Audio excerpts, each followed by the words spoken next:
आइए संक्षेप में श्री भरत की जो अनोखी भूमिका है उस भूमिका पर एक दृष्टि डालने का प्रयास करें। राम राज्य की महिमा का वर्णन न केवल रामचरितमानस में अपितु पौराणिक ग्रंथों में भी बार बार किया गया है। राम राज्य का अभिप्राय केवल भौतिक उन्नति नहीं है, और उस दृष्टि से तो लंका अत्यंत समुन्नत राष्ट्र था, और भौतिक समृद्धि आदि की दृष्टि से यदि हम ये कहें कि वो सबसे अधिक विकसित था तो वो कोई अतिशयोक्ति नहीं होती। पर वस्तुतः राम राज्य का जो वास्तविक तात्पर्य है कि केवल बहिरंग विकास नहीं, हमारे जीवन का, हमारे अंतःकरण का, मन और बुद्धि का, जब तक इनका विकास नहीं होता तब तक यंत्र व्यक्ति से बड़ा हो जाएगा, जैसा कि आज होता जा रहा है। चेतन की अपेक्षा जड़ का जब अधिक महत्व समाज में आ जाता है तब उसके द्वारा जो कार्य होते हैं वो दूरगामी दृष्टि से बड़े ही अकल्याणकारी होते हैं। तो श्री भरत की जो सबसे बड़ी भूमिका है, और जो भी आप पेढ़ी मंदाकिनी से पंक्ति सुन रहे थे, यह प्रश्न किया गया कि श्री राम की इस यात्रा के बाद चित्रकूट की जो श्री भरत की यात्रा है उसका क्या उद्देश्य है। तो अब एक प्रचारात्मक रूप में कहें तो यूं कह सकते हैं कि जैसे कोई विशिष्ट आयोजन हो, वक्ता और संत के आगमन की बात हो तो पूर्व सूचना दी जाती है। इसी प्रकार से भगवान श्री राम आगे जाते हुए लोगों के मन में, बुद्धि में, हृदय में श्री भरत की महिमा प्रतिष्ठित कर रहे थे। मानो वे प्रेरणा दे रहे थे कि आप लोग श्री भरत का दर्शन करके ही जीवन में धन्यता का अनुभव कर सकते हैं। और तब गोस्वामी जी ने जो दृष्टांत या जो बात कही हुई है कि श्री राम के दर्शन से मुक्ति भले ही प्राप्त हो जाए पर मनुष्य के मन के रोग दूर नहीं होते। और आपके सामने 56 प्रकार के व्यंजन थाली में परोस दिए जाए, पर आप में अगर पचाने की क्षमता नहीं है, आप यदि रोगी हैं तो आप उसका स्वाद नहीं ले सकते। तो मुख्य समस्या ये है कि हमारे मानस रोग कैसे दूर। परिवर्तन केवल यूं कह लीजिए कि एक शब्द है ना, जब कोई अस्वस्थ होता है या स्वस्थ होता है तो उसके लिए जो शब्द कहा गया है वो कितना सांकेतिक है। स्वस्थ का अभिप्राय है स्व में स्थित हो जाना, और अस्वस्थ का तात्पर्य है स्व से दूर चले जाना। और तात्पर्य क्या है? जो व्यक्ति का स्व है, आपका, हमारा जो अपना स्वरूप है, जब यह शास्त्र कहते हैं कि ईश्वर अंश जीव अविनाशी, चेतन अमल सहज सुख राशि, जीव ईश्वर का अंश है और वो अंश होने के नाते ईश्वर में जो गुण विद्यमान है वही उसमें भी विद्यमान है। लेकिन जैसे बादल जब छा जाते हैं आकाश में तो सूर्य को वो नष्ट नहीं कर सकते। सूर्य को नष्ट करना बादलों के लिए संभव नहीं, पर बादल होने पर सूर्य हमें नहीं दिखाई देता। यूं तो हम लोग जब बोलते हैं तो भाषा ही सिद्ध करती है कि व्यक्ति में कितना अधिक अभिमान है। हम और आप कहेंगे तो कहेंगे बादलों ने सूर्य को ढक लिया। अब आप विचार करके देखिए, ये तो सही वाक्य नहीं है, क्योंकि बादलों ने अगर सूर्य को ढक लिया होता तो सारे संसार में सूर्य न दिखाई देता। तो सत्य ये है कि बादल सूर्य को नहीं ढकता है, बादल हमारे आपकी आंखों को ढकता है। पर हम लोग इतने अभिमानी हैं कि ये मानते हैं कि सूर्य ही ढका होगा, हमारी आंखें नहीं ढकी हुई। और ये कितनी बड़ी बात है कि हमें स्व में स्थित होना है, स्वरूप में स्थित होना है, और मूलतः जो हम हैं, जिसे हम भूल चुके हैं, उस भूल की हम जब हमारे जीवन में विस्मृति जब हो जाती है, और उस विस्मृति का परिणाम ये होता है कि व्यक्ति स्व में स्थित नहीं रह पाता, अस्वस्थ हो जाता है। श्री भरत क्या करते हैं? श्री भरत की भूमिका क्या है?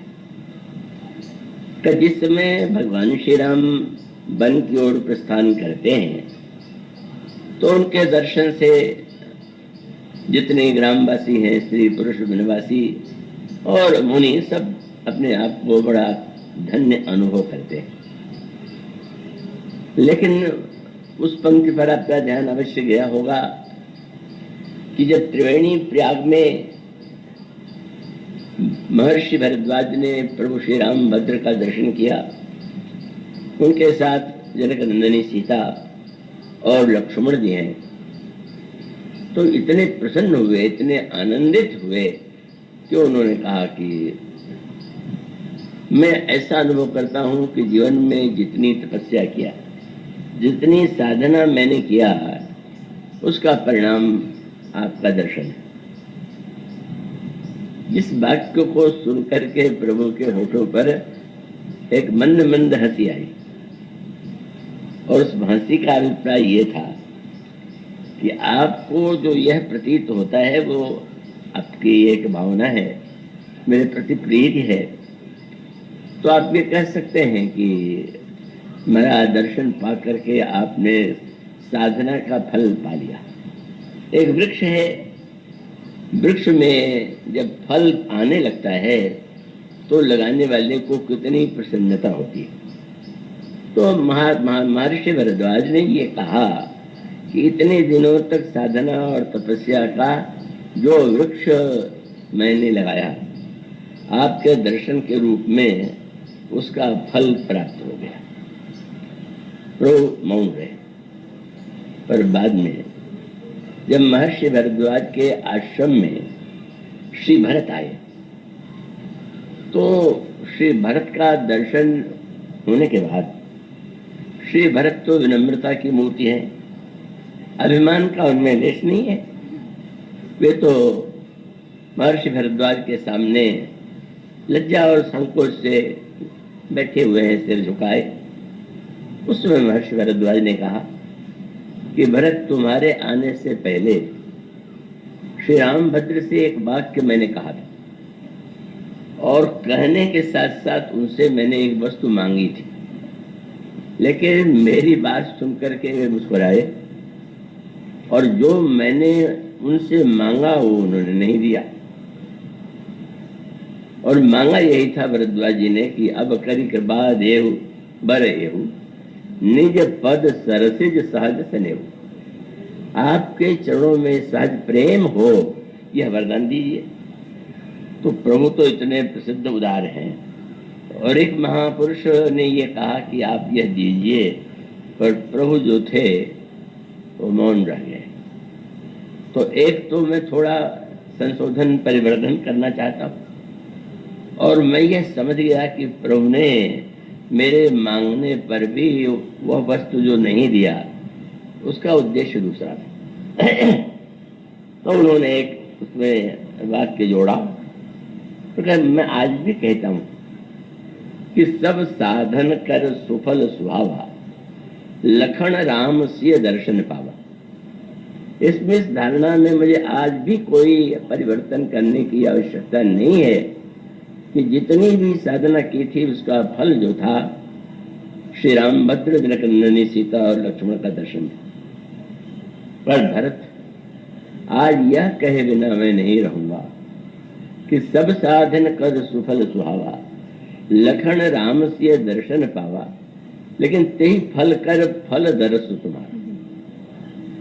उनके दर्शन का भी फल आपका फल दर्शन, तो पढ़ के आश्चर्य होता है क्योंकि वृक्ष में बौर लगे, आम है तो बौर लगेगा, बौर लगने के बाद तो उसमें फल लगेगा। मैं आशा करता हूं कि इतने वर्ष बाद भी यदि कहना पड़े कि आप बहुत बुद्धि या मनोयोग से सुने तो शायद आपके प्रति थोड़ा सम्मान सा दिखाई देगा, पर वो एक बड़ा ही गहरा सूत्र है और वो सूत्र इस रूप में प्रस्तुत किया गया है। तो संतों की तुलना की गई अमराई से, पर किसी ने संतों की महिमा सुनी, सत्संग की महिमा सुनी और वह निराश होकर के लौटा। अब इसको गोस्वामी जी एक काव्यात्मक रूप में यूं कहते हैं कि आपने आम की विशेषता का वर्णन सुना, पढ़ा, पर अगर ऐसे मास में आप गए जब उसमें एक भी फल नहीं, तो स्वाभाविक होगा कि वो आम का वृक्ष तो है पर आपको तो उसमें कोई फल नहीं दिखाई दे रहा। फल पहले क्रम है उसमें, पहले तो बसंत ऋतु और उसमें बौर आता है और बौर आने के पश्चात फिर उसमें फल आता है। अब उसमें पंक्ति पर आप ध्यान देंगे, श्री भरत श्री राम के दर्शन का के भी फल के फल हैं। मानो इसका अभिप्राय है कि सत्संग में जाइए तो पहले बसंत लेके तो जाइए, बसंत लेकर आपको जाना होगा। और वो बसंत क्या है? बोले श्रद्धा ऋतु बसंत समुदाय, श्रद्धा ऋतु ही बसंत ऋतु है। और इसका अभिप्राय यह है कि आप श्रद्धा लेकर के सत्संग में जाएंगे तब तो आम की विशेषताएं आपके आंखों के सामने होगी। लेकिन अगर आप पतझड़ लेकर के जाएं या कुतर्क की आंधी लेकर के जाएं तो आपको कुछ मिलने वाला नहीं। अगर सत्संग में भी किसी को कुछ नहीं मिला तो या तो पतझड़ बन के गया होगा या कुतर्क की आंधी लेके गया होगा। इसलिए क्रम है, पहले संत के पास जब हम जाएंगे तो श्रद्धा के रूप में बसंत, और उसके बाद बहुत सुंदर बात कही गई कि श्रद्धा के बाद जीवन में उसका प्रभाव क्या पड़ना चाहिए। तो संत के पास जब जाएंगे तो संत आपको कुछ नियम बताएंगे, साधना बताएंगे, और उस नियम और साधना को सुन करके हम लौटा में तो भी हमने तो लाभ नहीं दिया। तो मानो वो स्वामी जी कहते संत सभा चौं जिस अमराई, श्रद्धा ऋतु बसंत समगाई। और तब समजम नियम फूल, बौर क्या है?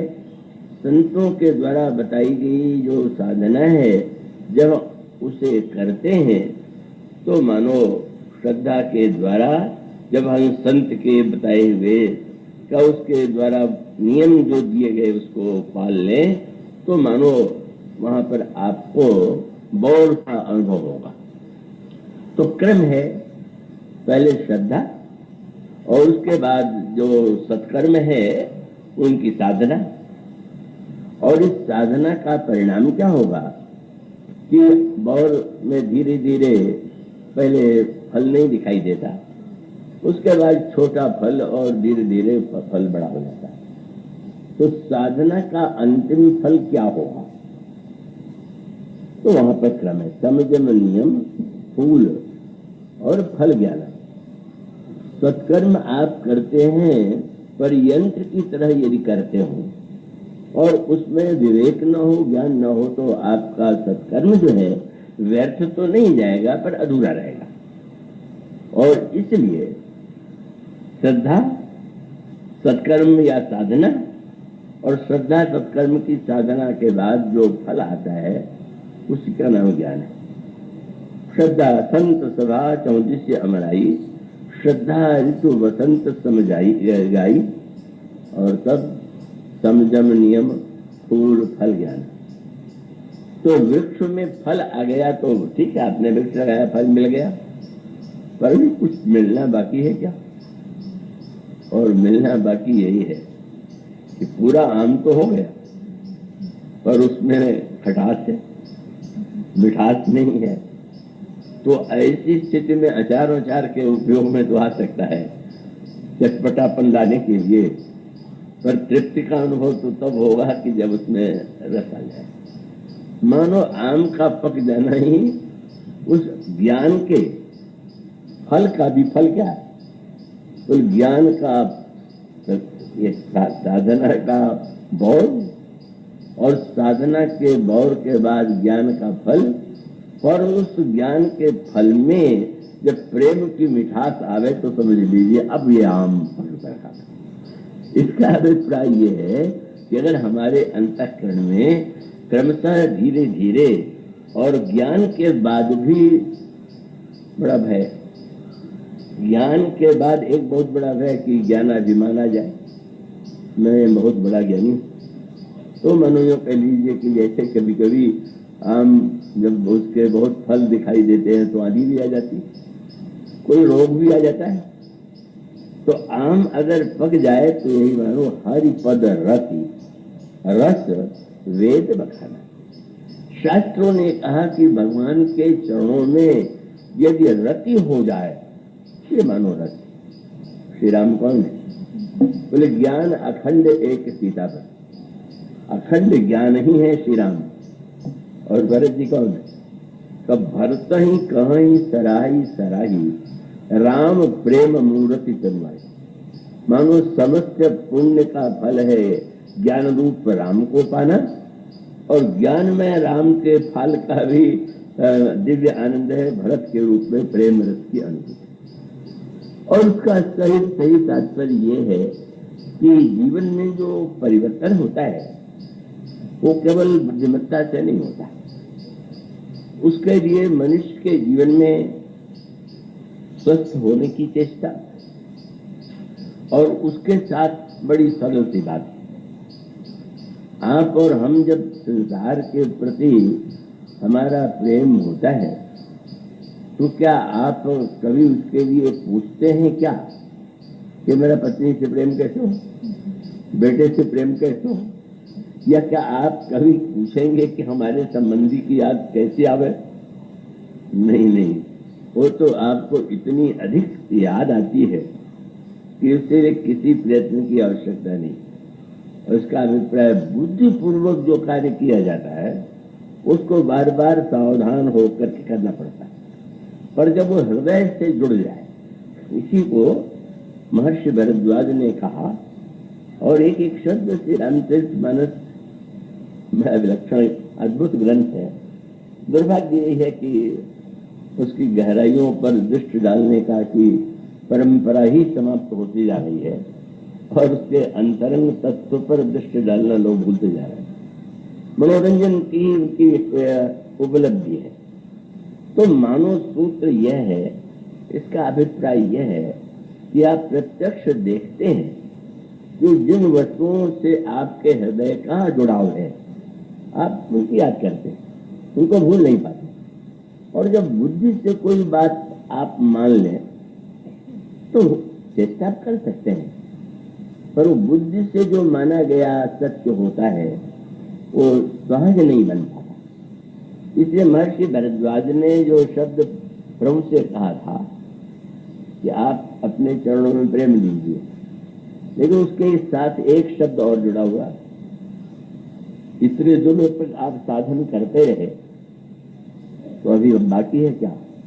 उन्होंने शब्द जो दिया वह शब्द बड़े महत्व का है। क्या बोले? अब करी कृपा देहु बरे निज पद सरसिज सहज सने। सहज माने जो प्रयत्न से नहीं पाया गया है, स्वभाव का अंग बन गया। तो प्रयत्न बुद्धि का भी सदुपयोग तो है, लेकिन जब तक वो हृदय से उसकी अनुभूति न हो तब तक वो प्रेम के रूप में परिणत नहीं हो पाता। और इसीलिए पूछना पड़ता है कि भगवान राम के चरणों में प्रेम कैसे हो। मानो ये जो सूत्र है उसका व्यंग्यात्मक एक दृश्य सामने तब आया जब भगवान शंकर ने सती का परित्याग कर दिया, और वहां पर सती जी अपने पिता के यज्ञ में शरीर को या अग्नि से जला देती हैं। उस समय वो समाधि में चले गए। और समाधि में चले जाने के बाद एक दिन समाधि माने भीतर चले गए। बाहर जब कोई समस्या होती है तो आप जैसे अगर आंधी आवे या पानी आवे तो आप अपने भवन के कक्ष में चले जाते हैं, कमरे में चले जाते हैं। इसी प्रकार से जब कोई ऐसी घटना हो जो आपको प्रिय न लगे तो भीतर चले जाइए। भीतर चले जाने का तात्पर्य डर के मारे भागना नहीं। अगर अंतःकरण में कोई समस्या आवे और हम भीतर बैठ करके यह समझने का प्रयास करें कि ये क्यों है, तो बहुत से प्रश्नों का उत्तर ग्रंथों में नहीं, आपको अपने जीवन में ही मिलेगा। भगवान शंकर सती जी के शरीर त्याग के बाद अपने समाधि स्थिति में चले गए। तारकासुर ने शंकर जी की समाधि देख करके उसे ऐसा लगा कि एक ऐसा अवसर है कि मैं अमरता का वरदान प्राप्त कर लूं, और तब उसने तपस्या किया। और ब्रह्मा ने जब पूछा कि क्या चाहते हो, तो उसने कहा अमर होना चाहते। तो उन्होंने कहा ये तो सृष्टि के नियम के ही अनुकूल नहीं है, जो जन्म लेगा उसकी मृत्यु होगी। तो उसने सोचा कि ऐसी कोई शर्त लगा दे कि पूरी ही नहीं हो और मैं मरूं नहीं। तो उसने कहा अच्छा मेरी मृत्यु ही हो तो आप ये वरदान दीजिए कि शंकर जी के मन से नहीं, मन से तो चाहे जिस पुत्र को जन्म दे, उनके शरीर के जो शुक्र है उसके द्वारा, वीर्य के द्वारा जो पुत्र हो वो मारा जाए। तो तारकासुर का विचार क्या था कि जो ऊपर चला गया है वो नीचे क्यों जाएगा। तो शिव तो समाधि में ऊपर चले गए, और चले गए तो अब विवाह थोड़ी करेंगे, तो न विवाह करेंगे, न बेटा होगा, न तो मैं रहूंगा। अरे असुरों का गणित सही सिद्ध नहीं होता है। परिणाम ये हुआ कि अब तारकासुर ने वरदान पा करके सारे विश्व पर अधिकार कर लिया, और मृत्यु उसकी हो नहीं सकती। और तब एक दिन शंकर जी के सामने अंतर से बाहर, आप एक एक शब्द कृपा करके हमारे साथ चलेंगे, भीतर से बाहर भी तो निकलना है, क्योंकि आपने भीतर से जो शक्ति पाई, जो प्रेरणा पाई, वो बाहर ही तो आपके द्वारा घटित होनी चाहिए। तो ऐसी परिस्थिति में भगवान ने सोचा कि शंकर जी तो हो गए अंतर्मुख, अब इनको जब तक बहिर्मुख न बनावे तब तक तो तारकासुर का ही राज्य रहेगा। तो आप जानबूझ करके सगुण साकार रूप में शंकर जी के सामने प्रकट हो गए। समाधि में वो निर्गुण निराकार में ही एकाकार हो रहे थे। अब जब वो उस स्थिति में आए तो श्री राम सामने प्रकट हो गए। मानो भीतर ही देखते रहेंगे क्या, जरा भीतर के साथ साथ बाहर भी तो देखिए, क्या मैं भीतर ही हूँ क्या, तो मैं बाहर नहीं हूँ क्या। अब श्री राम के आगमन से हो तो सहज रूप से ही शंकर जी की दृष्टि बाहर खुली। उन्होंने श्री राम को देखा, गदगद हो गए भगवान शंकर। पर प्रभु ने कहा कि आज मैं कुछ मांगने आया हूँ, सुना है आप बहुत बड़े दानी। तो और पूछ दिया कि आप पहले ये बता दीजिए मेरा आपका नाता क्या है। तो शंकर जी ने कहा मैं सेवक हूँ, आप स्वामी हैं। ऐसा तो कई लोग कहते हैं कि नहीं नहीं, शंकर जी स्वामी है और श्री राम सेवक है। या कोई कहता अंतर और वाय का भेद मिट गया, और भगवान ने कहा देखिए तीन नाते हमारे आपसे कहे आते हैं, सेवक, स्वामी और सखा। या तो आप मेरे मित्र हैं, या मेरे स्वामी हैं, मेरे सेवक। तो मैं तीनों नातों को स्वीकार कर लेता हूँ, और तब मैं तीनों के अनुकूल आज आपसे एक बात मांगने आया हूँ। क्या मैं तो आपको स्वामी मानता हूँ, तो जब आप स्वामी हैं तो सेवक की विनती सुनना ये स्वामी का स्वभाव होना चाहिए। तो अब विनती मम सुनहु शिव। नहीं नहीं महाराज, आप विनती क्यों करेंगे, बड़े अच्छा मित्र मानते हैं, तो जो मुंह पर निज ले, अगर आप मुझसे प्रेम करते हैं तो भी एक बात मानिए, बड़ी लंबी भूमिका है। अगर स्वामी है तो मानिए, मित्र है तो मानिए। शंकर जी ने कहा मैं तो केवल सेवक हूं, तब तो काम और बन गया। क्या 3 शब्द उन्होंने कहा, अब विनती मम सुनहु। स्वामी है तो विनती सुनिए, और मित्र है तो हमारी बात को सुनिए, मानिए, और अगर आप सेवक हैं तो मैं आज्ञा देता हूं। ये शब्द उन्होंने, अब विनती मम सुनहु शिव, जो मुंह पर निज नेहु, जाय विवाह शैल जही, यह मुझे मांगे दे। मैं आज्ञा देता हूं कि आप विवाह कीजिए। अब बहुत सुंदर वहां पर 2 शब्दों का हेर फेर दिखाई देता है। भगवान शंकर ने कहा कि प्रभु मैं क्या बताऊं, मैं यूं तो प्रतिज्ञा कर चुका था, लेकिन अब सिर धरी आया तो करिए तुम्हारा, आपकी आज्ञा सिर माथे। मुस्कुराए प्रभु, संतोष नहीं हुआ। सिर माथे माने ये बुद्धि का केंद्र सिर है। तो भगवान राम ने कहा कि सिर पर मेरी आज्ञा मत रखिए। क्यों? और सिर पर आज्ञा इसलिए न रखिए कि जहां निरंतर गंगा की धारा बह रही हो, मेरी आज्ञा न बह जाए। तो बोले कहाँ रखिए? कहते अब उड़ा रखो, यही सूत्र है। वो का सिर माथे, भगवान ने सिर माथे से कुछ नहीं, बुद्धि से नहीं। तब अब उड़ राखे जो मैं कहूं, जो मैंने कहा उसको तुम आप हृदय में मान लीजिए। और उसका सूत्र यही कि बुद्धि पर सिर पर कोई वस्तु रख दिया है तो बोझ बन जाती है या भूल जाती है। जब वो हृदय में वो वृत्ति आ जाए, वस्तु आ जाए, तो उसका एकाकारता। ये जो श्री भरत का चरित्र, जो इसको सहज प्रेम कहते हैं, वह जो सहज प्रेम है संसार में दुर्लभ है। साधना से उत्पन्न होने वाला प्रेम भी प्रेम ही है, लेकिन सहज भाव से जिसके अंतःकरण में प्रेम को छोड़ करके अन्य कोई वृत्ति है ही नहीं, यही श्री भरत के चरित्र की सर्वोत्कृष्ट विशेषता है। और इसका व्यवहारिक अर्थ यह हुआ कि परिवर्तन जो होगा वो केवल मस्तिष्क से, विचार से, बुद्धि से ही नहीं होगा।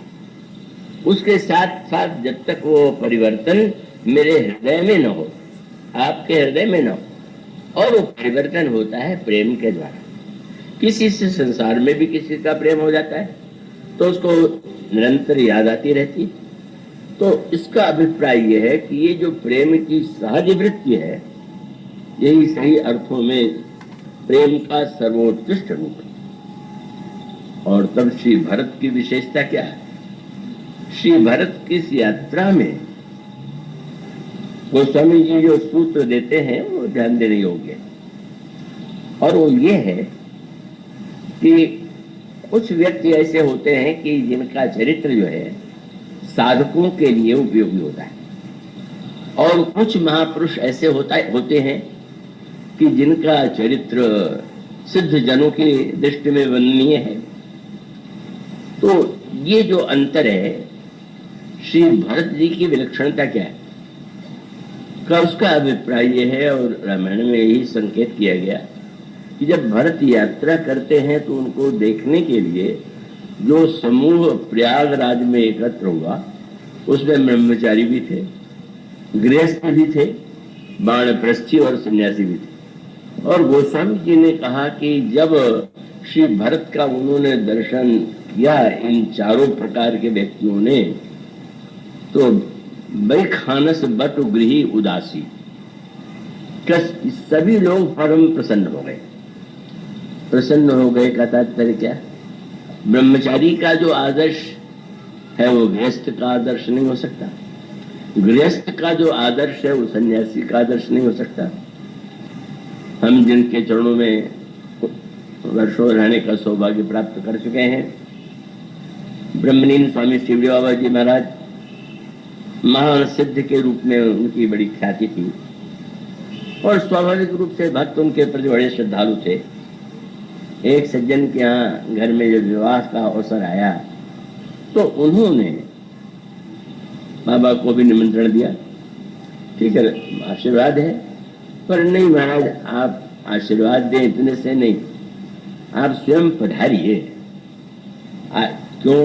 बोले आप पधारेंगे तो हमारा सबसे बड़ा सौभाग्य होगा। तो उन्होंने कहा कि मैं ये चाहता हूं कि तुम मुझे मत बुलाओ, मेरे साथ बहुत से ब्रह्मचारी और साधक होंगे, और विवाह का ठाट बाट देख करके अगर मन में आया कि हमने कहा गंवा दिया, क्यों न शादी हम भी करते, तो उनके लिए हानिकारक। और जब मैं जाऊंगा तो जो खड़े हो जाओगे, मेरी पूजा शुरू हो जाएगी, और उसको देख करके दूल्हे के मन में आया कि सन्यासी अच्छा है, जिसका इतना सम्मान है, वो कहीं सन्यासी बन की प्रेरणा मिली तो कितना अनर्थ हो। महानुभाव का तात्पर्य था कि भाई अब जो ब्रह्मचारी ही का आदर्श है वो अलग है। इसलिए ये शब्द कहा गया बड़ा सुलक्षण, सोचिए गृही जो मोह पथ करई कर्म मोह बस करई कर्म पथ त्याग, और सोचिए जति प्रपंच रथ विगत विवेक विराग। सन्यासी शोक करने योग्य है अगर वो वैराग्य युक्त नहीं है, और गृहस्थ शोक करने योग्य है कि अगर वो जो उसका एक शास्त्रों ने कर्तव्य बनाया उसको पालन नहीं किया। पर श्री भरत किसके आदर्श? ब्रह्मचारी के, कि गृहस्थ के, कि वानप्रस्थ के, सन्यासी के? वो स्वामी जी कहते हैं यही श्री भरत की मान्यता है कि प्रमुदित तीर्थ राज निवासी बई खानस बटु गृही उदासी। ब्रह्मचारी को लगता है कि ब्रह्मचर्य का अगर हम सच्चा स्वरूप जानना चाहें तो भरत में, और गृहस्थ को ऐसा लगता है कि गार्हस्थ धर्म का जो रूप होना चाहिए वो श्री भरत में। वानप्रस्थी को प्रतीत होता है कि इनके द्वारा ही वानप्रस्थ जीवन की प्रक्रिया का ज्ञान होता है, और सन्यासी को ऐसा लगता है कि सचमुच जिसे सन्यास कहते हैं वह सन्यास तो भरत के जीवन में ही है। इसलिए, और दूसरा शब्द फिर गोस्वामी जी ने कहा, अब जैसे श्री भरत जी और श्री लक्ष्मण जी का अगर उनकी तुलना करें, तुलना का अर्थ और कुछ नहीं है, दोनों महानतम है, पर अंतर इतना है कि लक्ष्मण जी का जो चरित्र है वो सिद्ध चरित्र है। मानो भगवान के निरंतर चरणों के समीप हैं, उन्हें भगवान को पाना नहीं, वो सिद्ध स्थिति में। अब लक्ष्मण जी का जो चरित्र है वो सिद्ध स्थिति का है, और अगर कोई लक्ष्मण जी का बाहर से केवल अनुकरण करने लगे तो फिर वो अनर्थ ही हो जाएगा। तो लक्ष्मण जी का चरित्र सिद्ध चरित्र है, और भरत जी के चरित्र की विशेषता ये है कि सिद्ध और साधक दोनों के लिए वो परम प्रेरक। सिद्ध के लिए भी चरम महानतम सत्य, और जो साधक हैं, और वहां शब्द वही है, निरख सिद्ध साधक अनुरागे। क्या सोचने लगे? बोले सहज स्नेह सराहन लागे। भरत जी के जीवन में जो सहज प्रेम है, राम राज्य की स्थापना त्रेता युग में केवल हो पाई, और त्रेता युग में महापुरुषों की कमी नहीं थी। अभी आप रामें प्रवचन में सुन रहे थे, परशुराम जी के रूप में भगवान के एक अवतार थे ही, और उसके साथ साथ जो महापुरुष थे उस युग में एक से एक बढ़ करके महान, ब्रह्मर्षि विश्वामित्र, ब्रह्मर्षि वशिष्ठ, अगस्त्य, अत्रि, ये बड़े से बड़े महात्मा उस युग में विद्यमान थे। तो अब ऐसी स्थिति में श्री राम को अवतार लेकर के क्यों आना पड़ा? समय भाव से उसको विस्तार नहीं देंगे। इसका अभिप्राय है कि उनके अवतरण के द्वारा भी उस आदर्श की पूर्ति नहीं हो पा रही थी जो आदर्श राम राज्य की स्थापना के लिए आवश्यक था। अभी ये आदर्श की परिपूर्णता जो है वो श्री राम में है, लेकिन श्री राम को भी आवश्यकता पड़ी। अब यही विशेष बात पूछा गया कि भरत जी भगवान राम बन क्यों गए? किसी ने कहा पिताजी की आज्ञा मानने के कारण। उन्होंने कहा ना, उस दोहे को आपने पढ़ा होगा, उसको ध्यान में रखें। वे कहते हैं कि जैसे जब देवता और दैत्यों का युद्ध होता था तो देवताओं की मृत्यु हो जाती थी, और दैत्य अगर मरते भी थे तो शुक्राचार्य जी उनको जीवित कर देते थे। परिणाम क्या हुआ कि अब वो दैत्य विजयी होते हैं और देवता मृत हो जाते हैं। और ये हमारे आपके हृदय का भी सत्य है।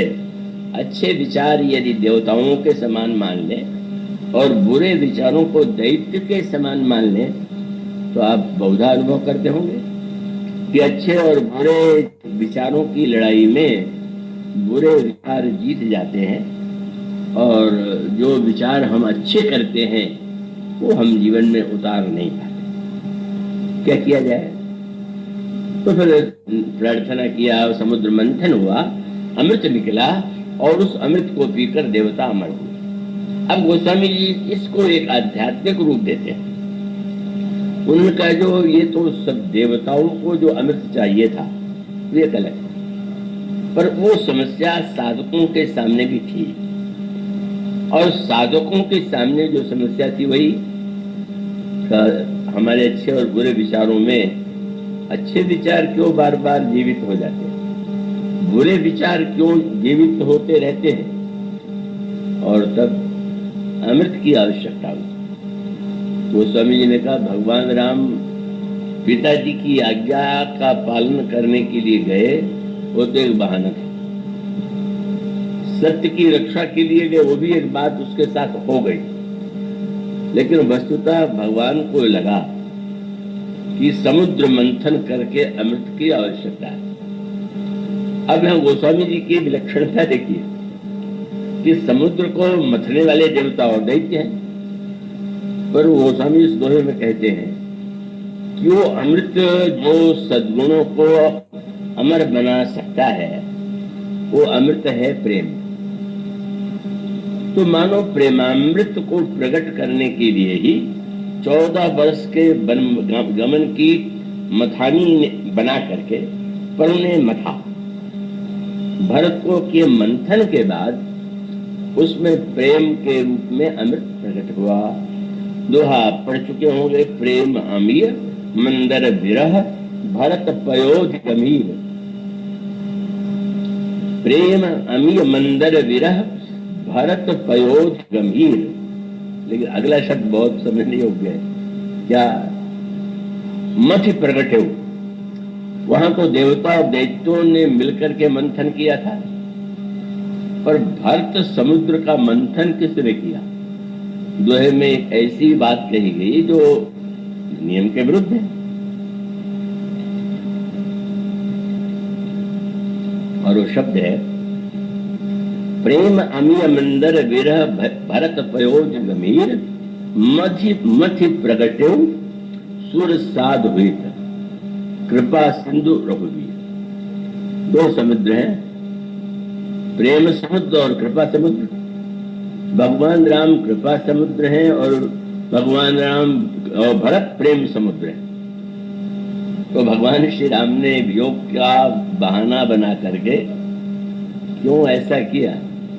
मानो बहुत बढ़िया सूत्र है कि भगवान कितनी भी कृपा क्यों न करें, आपके हृदय में प्रेम नहीं है तो कृपा कृपा दिखाई नहीं देगी। मानो ईश्वर को भी ये प्रतीत हुआ कि हम चाह करके भी अवतरित होकर के लोगों को बदल नहीं सकते हैं, लोगों के अंतःकरण के विकारों को दूर नहीं कर सकते हैं। इसे आवश्यकता है। मानो एक ओर है कृपा सिंधु और दूसरी ओर भरत पयोध गंभीर। मानो यह जो श्री भरत का चरित्र है उसका मूल उद्देश्य जो है उसमें ऐसा साधना का कोई पक्ष नहीं है जो उस प्रसंग में आपको न मिले। आप अगर 100, 200, 500 बार भी श्री भरत का चरित्र पढ़ेंगे तो आपको उसमें एक नए दर्शन, नए विचार और नई प्रेरणा की अनुभूति होगी। और वहां उसका संकेत भी है कि श्री राम के अयोध्या में होते हुए भी तो मंथरा रोगग्रस्त हो गई, मंथरा के प्रभाव से कई रोगग्रस्त हो गई। तो मानो भगवान तो अवतरित भी हो गए और अवतरित हो गए अयोध्या में, पर उनके होते हुए भी कहाँ बदलाव हुआ? मंथरा मंत्र ही रही। और महारानी कैकेयी पर प्रभाव जो है श्री राम का उतना नहीं पड़ा जितना कि मंथरा का पड़ गया। दीक्षा ले लिया। दीक्षा किससे लिया? बोले महारानी कैकेयी ने दीक्षा लिया। किससे? गुरु वशिष्ठ से? नहीं, गुरु वशिष्ठ से नहीं, मंथरा से। मंथरा? गोस्वामी जी ने व्यंग्य की भाषा में कहा, आप क्या मंथरा को साधारण समझते हैं? किसी को कहेंगे भक्त शिरोमणि है, तो भगत शिरोमणि भरत। भक्तों की शिरोमणि कौन है? बोले भरत। और ये मंथरा? बोले कोटि कुटिल मणि गुरु पढ़ा। करोड़ करोड़ कुटिलों में भी अगर कोई सर्वश्रेष्ठ कुटिल देखना हो तो वो मंथरा। और उसका अभिप्राय क्या हुआ कि राम राज्य इसलिए नहीं बन पाया कि सारी योजना तो बना दी गई, पर भक्त जैसा संत या भगवान के प्रेम का जो साकार विग्रह है उसमें नहीं आया।